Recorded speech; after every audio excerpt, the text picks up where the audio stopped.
과대불판을 사용할 경우 그 위험성은 어느 정도일까요? 일단 소방차와 소방대원들을 안전을 위해 대기시키고 모든 스태프들은 방화복으로 갈아입었습니다.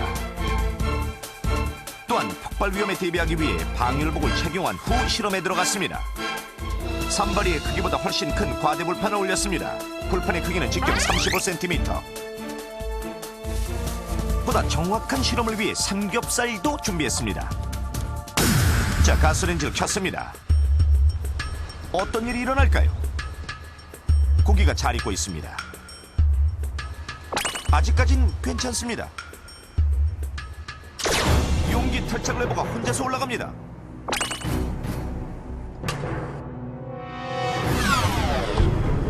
순식간에 가스레인지에 불이 붙었습니다.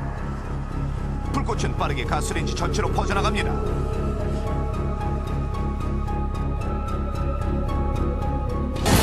폭발!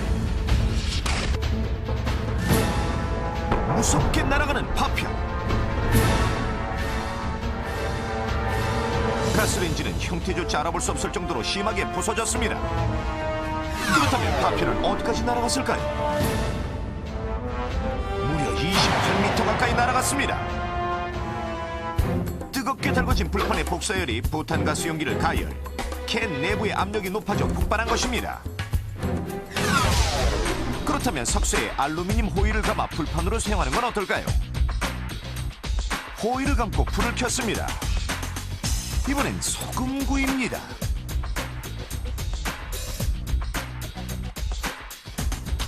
용기 탈착 레버가 올라갑니다. 계속 연기가 피어오릅니다. 이대로 별일 없었으면 좋겠습니다. 그런데 잠시 후 폭발!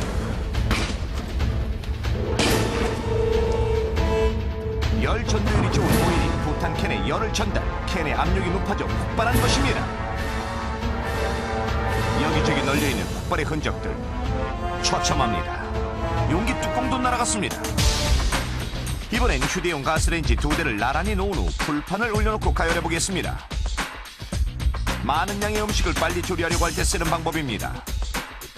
가스레인지 2대를 차례대로 켭니다. 어떤 일이 일어날까요? 조용합니다.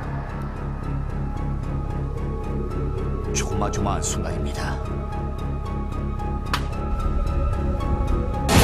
폭발!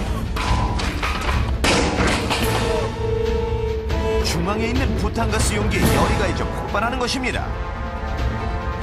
부탄가스의 용기의 폭발 온도는 약 90도씨 이상이 되겠습니다. 이때 폭발력은 다이너마이트 한 개의 폭발 우유력과 맞먹습니다. 따라서 야외 활동 시 또는 가정에서 휴대용 가스레인지를 사용할 때에는 각별히 유의하셔야 되겠습니다. 그렇다면 부탄가스 용기를 잘못 끼운 채 사용하면 어떻게 될까요? 부탄가스 용기에 가스를 노출시키고 물에 넣었습니다. 부탄가스가 새어나와 물방울이 올라오고 있습니다. 저 말을 하자마자 바로 불이 붙습니다. 부탄가스를 넣은 부분이 시커멓게 변하면서 녹아내립니다. 그리고 잠시 후 폭발! 부탄가스 용기를 잘못 끼워 그 틈새로 부탄가스가 노출돼 폭발하게 되는 것입니다. 터지고 또 터지고 세상에나 휴대용 가스레인지 폭발!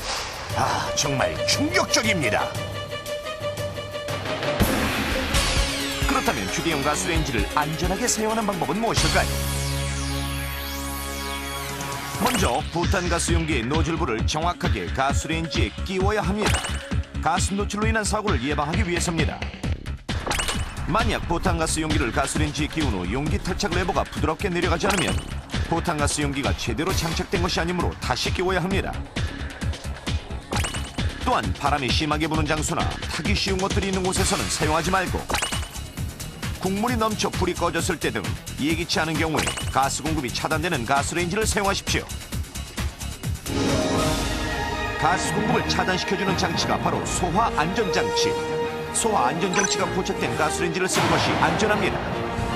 그리고 과대 불판 사용, 가스레인지 2대 연결, 석쇠에 호일을 감고 사용하는 것도 절대 안 됩니다.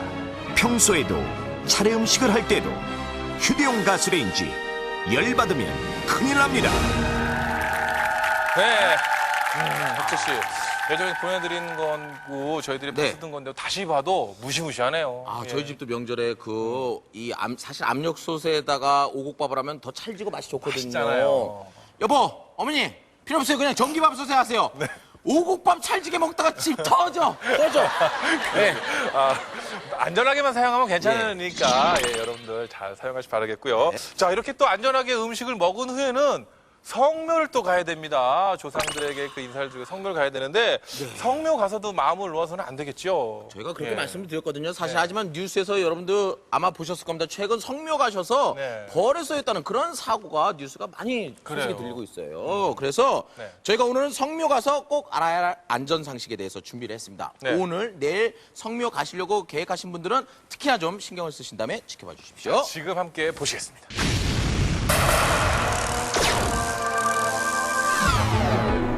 민족의 최대 명절 추석. 시청자 여러분도 성묘하셨습니까? 요즘 들어 성묘 시 예축기를 사용하는 경우가 많아요. 하지만 안타깝게도 즐거워야 할 추석에 예축기 관련 사고들이 발생하고 있으며 이로 인해 부상을 입은 사람들이 생겨나고 있습니다. 예축기로 인해 베이고 찢기는 심각한 상처를 낳거나 신체 절단 사고까지도 일으키고 있는데 특히 추석 명절 동안 성묘하는 분들이 많아지면서 예축기 사고의 위험은 끊이질 않는데 그렇다면 예축기로 인해 가장 많이 다치는 신체 부위는 어디일까요? 정답은 바로 눈입니다. 한국소비자보호원의 조사에 따르면 예축기로 인해 가장 많이 다치는 부위가 눈, 팔, 손, 손가락, 다리, 발, 발가락 순으로 나타나는데 그런데 왜 바닥 가까이에서 작업을 하는 예축기로 인해 다리가 아닌 눈이 가장 많이 다치는 걸까요? 2004년 9월 경기도 파주의 한 야산에서는 40대 남성이 예축기 작업을 하던 중 예축기가 그만 자풀이 아닌 기둥에 부딪히면서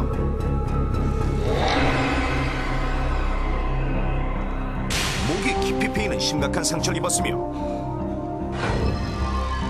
2003년 8월 서울의 어느 산에서 역시 예축기 작업을 하던 60대 남성은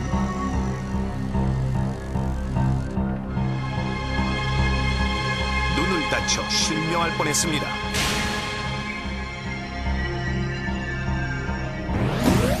이렇게 목을 다치고 눈을 다치게 한 당시의 상황들을 화면을 거꾸로 돌려 다시 한번 살펴보면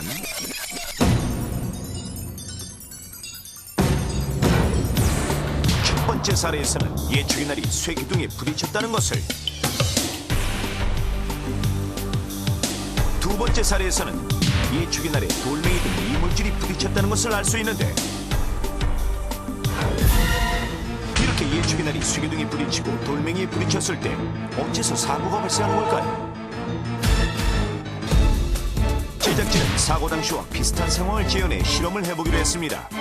만약에 일어날 수 있는 위험한 상황에 대비해 두꺼운 강화 아크릴판과 50cm 두께의 스티로폼으로 세트를 에워싸고 먼저 예축기 날이 암석이나 쇳덩이 등 딱딱한 물체에 부딪혔을 때 어떤 일이 벌어지는지 알아보겠습니다.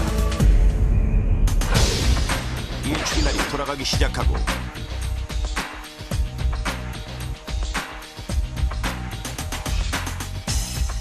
예축기 날에 점점 가까이 다가가는 암석 덩어리.